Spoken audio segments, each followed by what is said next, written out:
এখানে আমি মুসুর ডালটা এই দেখুন সেদ্ধ বসিয়ে দিয়েছি, লঙ্কা কাঁচা লঙ্কা দিয়ে আমি সেদ্ধ বসিয়ে দিয়েছি। আর এখানে আমি পালং শাকটা কেটে পরিষ্কার করে নিয়েছি, ধুয়ে নিয়েছি।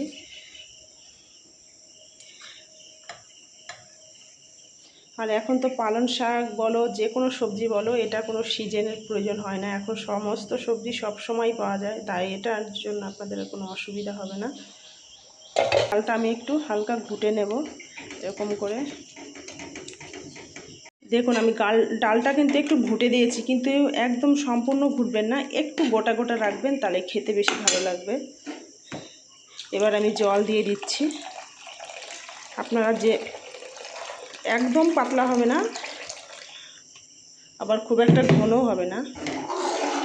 এই দেখুন এরকম আমি জল দিয়ে দিয়েছি।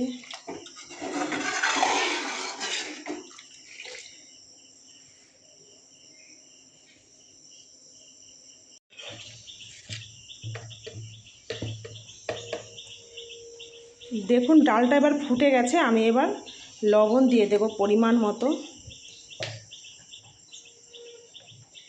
এবার হলুদ,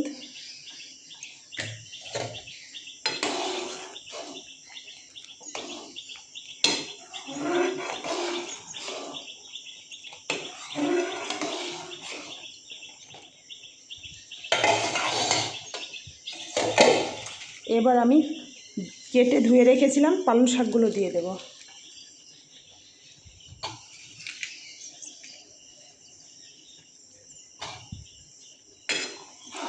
এবার পালং শাকগুলো একটু সেদ্ধ হতে দেব।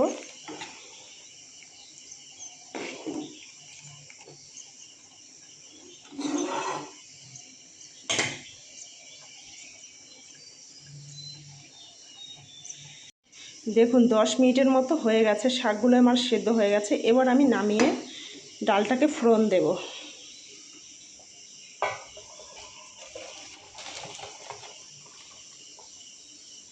গরম হয়ে গেছে, এবার আমি কড়াইয়ের মধ্যে সর্ষের তেল দিয়ে দেব। এবার দুটো শুকনো লঙ্কা,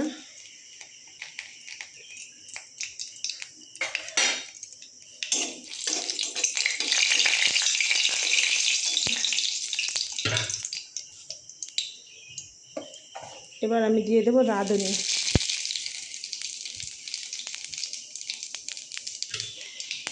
এবার দেখুন এগুলো ভাজা হয়ে গেছে। এবার আমি দেখুন আমি ডালটা দিয়ে দিয়েছি।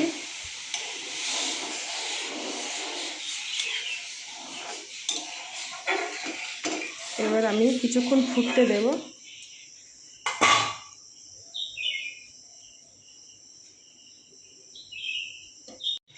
দেখুন আমার ডাল এখন হয়ে গেছে, আমি নামিয়ে নেব।